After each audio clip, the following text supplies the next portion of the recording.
Hey everyone, welcome to this new video. It's nighttime in Thailand. I decided to film, and I know the shadows are terrible, but I figure this is a good lighting, although I kind of look like I'm in a lineup about to be convicted of a heinous crime. Maybe I did it. Today's video is going to be about owning your shit, and this is not a pleasant one, and the reason why I wanted to post this, as I will do with all of my videos, is recent events that have triggered this within me to sit with and heal from and realize the importance of. And that's what I want to conduct myself on this channel about. That doesn't make any sense, Jen. On this channel, I want to showcase what wellness looks like every single day, and when lessons come up and how I deal with them in the moment, and how often I don't deal with them, or rarely don't deal with them. I'm pretty good with that. So today's video is really about owning your shit, holding yourself responsible, taking accountability. And I want to say as a disclaimer, this is a very deep topic. There'll be lots of other videos on the trauma side of this and how this is so deeply ingrained in many people to remain the victim, or to remain small, or to not hold themselves accountable because actually it keeps them safe. So there's a lot to this. So when you watch this video, I hope you don't think it's going to be a, hey, follow these 4 steps and you're healed from the unhealthy behaviors that you're exhibiting. But this may give you a little bit of an inclination of what to look out for and when to notice patterns within yourself that may come up when something happens in which you're not taking responsibility for yourself. So I want to go back to the main and first really big series of events for me in which I began to learn the importance of owning your toxicity or owning your unhealthy behaviors. And that was, of course, in the abusive relationship. And I will start by saying, as I'll say in every video when I talk about abuse, the abuse is on the abusers. Nothing you said or did, nothing you are or not had anything to do with the abuse. The abuse is 1,000,000% in and on and around and over and under the responsibility of the abuser. I'm not taking responsibility for the abuse that was exhibited towards me, right? And this is an important thing, and I can also hold space for the fact that in that relationship space, my behavior was unhealthy, and at times my behavior was toxic. Now, I know we could put a disclaimer, but Jen, you were dysregulated. But Jen, you were in a panic-stricken, chaotic space where you were being abused and neglected and experiencing such cruelty that you could barely exist. Yes, I'm not detracting from that side of things, but part of my healing journey, and an important part of it, was to really sit in the unhealthiness of my experience, and more importantly, sit in the unhealthiness of my behavior. Because when I was able to sit in the unhealthiness of that Jen who stayed in that relationship space for so long, I was able to go, wow, I can connect with myself more, I can understand my vulnerabilities, I can understand my emotional pain, and I can begin to work and integrate that emotional pain and then learn from it so that future relationships don't follow the same patterns, right? So this one was a fairly easy. It wasn't easy, but it was a fairly easy process, because at the same time of holding space for my unhealthy, toxic behaviors, I was also able to demonize this person. I mean, they're cruel, they're malicious, they're monstrous in my mind. So I was able to hold space for that and help myself to heal my unhealthy behaviors, right? The problem comes when we exhibit unhealthy behaviors in situations that don't necessarily warrant the same level of demonization, shall we say. Now, I will say this as another disclaimer. There is never any time when projection onto another person is healthy. There is never a time when verbal abuse or aggression is warranted and allowed.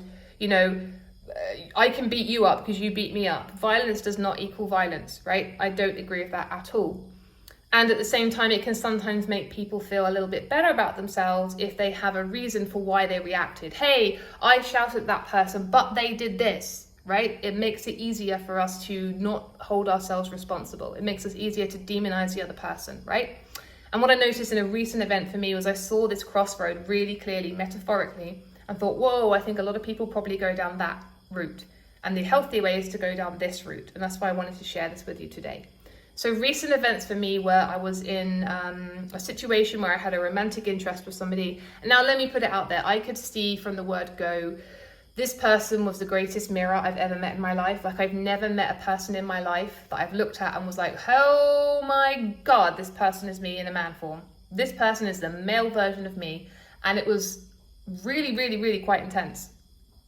And that doesn't accuse, or this doesn't equate to what I did as being healthy.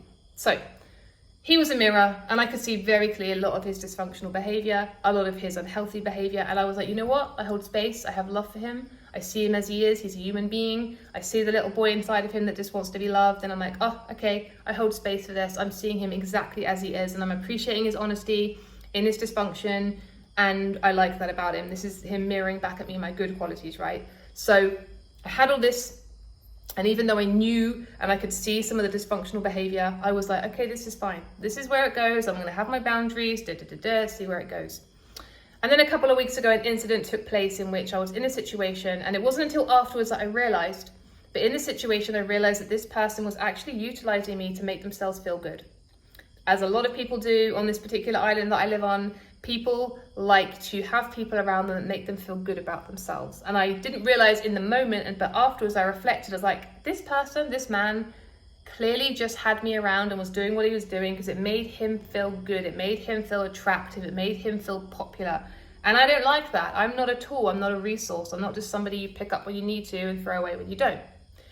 And just digging a little bit deeper is another disclaimer. I realized the anger I felt wasn't the anger towards him. That's his behavior. I saw that from the word go. I saw this in him. This is his behavior.